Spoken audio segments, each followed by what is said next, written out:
You know, I think that's one thing that that Trump's lack of engagement in that press conference in the Oval Office struck me, and I think it probably had to strike even some of his fans, of just how commanding Elon was in that room. Trump was, okay, listen, sit quietly and you get your pudding in a half an hour. This was not the Donald Trump that people knew, of his fan base, that they knew in 2016 or 2020. I mean, certainly not the guy from 2016. But he's so passive and deferential, and I don't think, by the way, I don't know, I want to ask your opinion about this. I am not a believer in the theory that Trump knows what Elon's doing and he's perfectly good with it because it takes stress and pain away from him. I think that's BS. I think Trump has almost no understanding of what Musk is up to.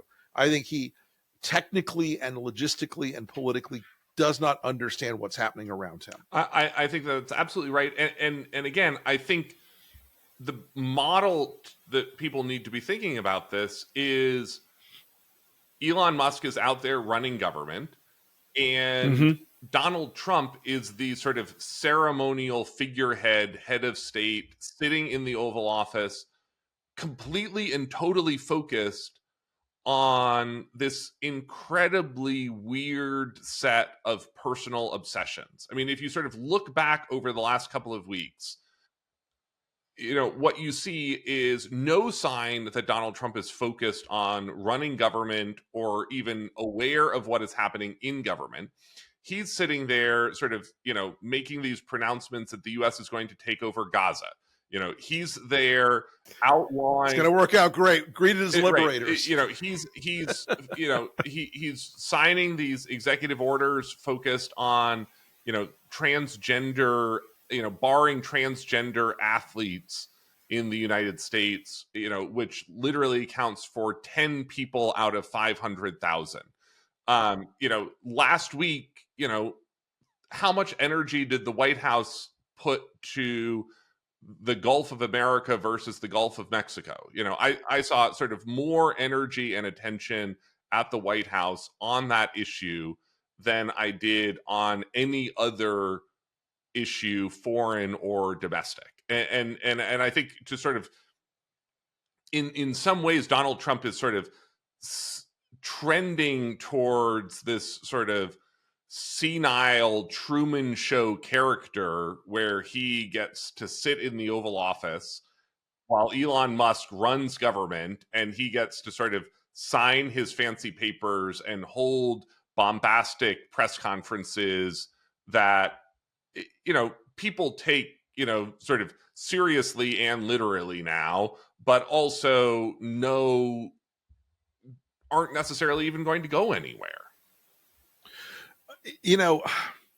The weekend, I think, was a great example of that, Garrett. And Trump does still have a desire to be the center of the spectacle. And so he goes to Daytona, they fly Air Force One, they circle the field with Air Force One, they race the beast around the track a few times.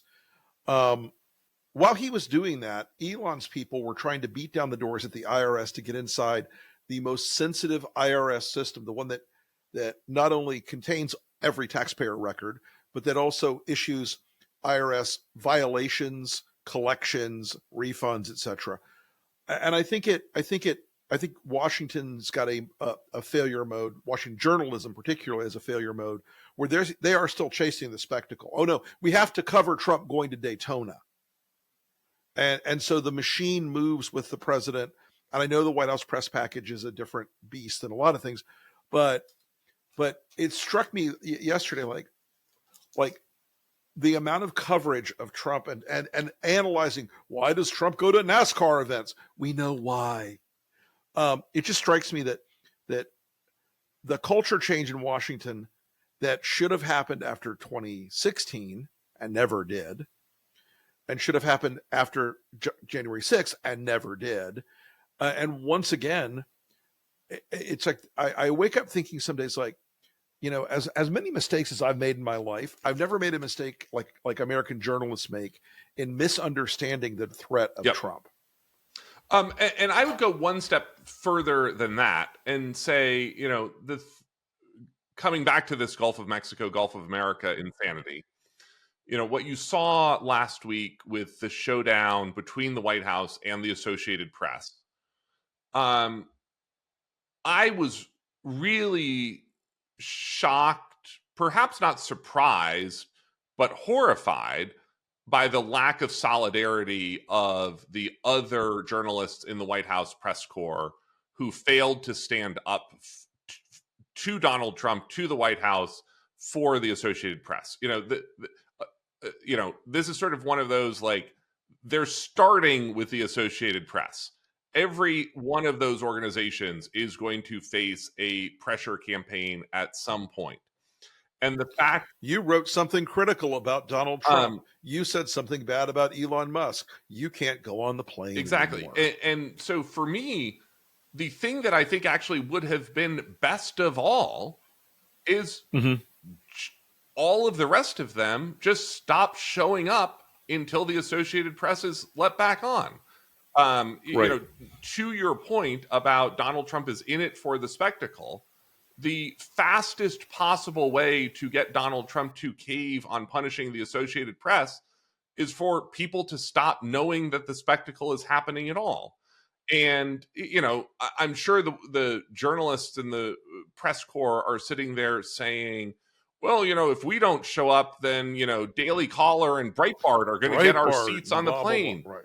Guys, he's going to do that to you anyway.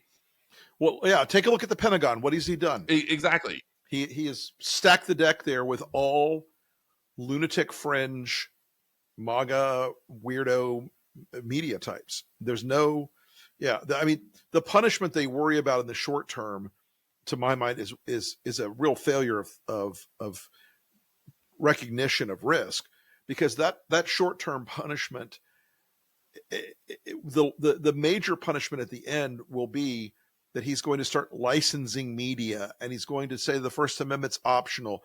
Hey, I changed the 14th Amendment, I can change the First.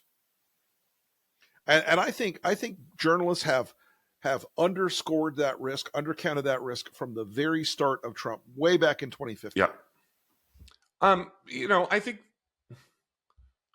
we have always known where this story was going.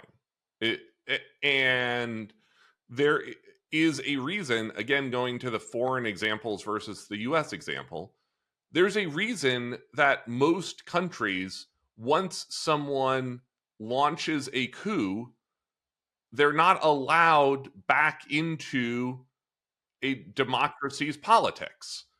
And, they are punished and jailed and incarcerated.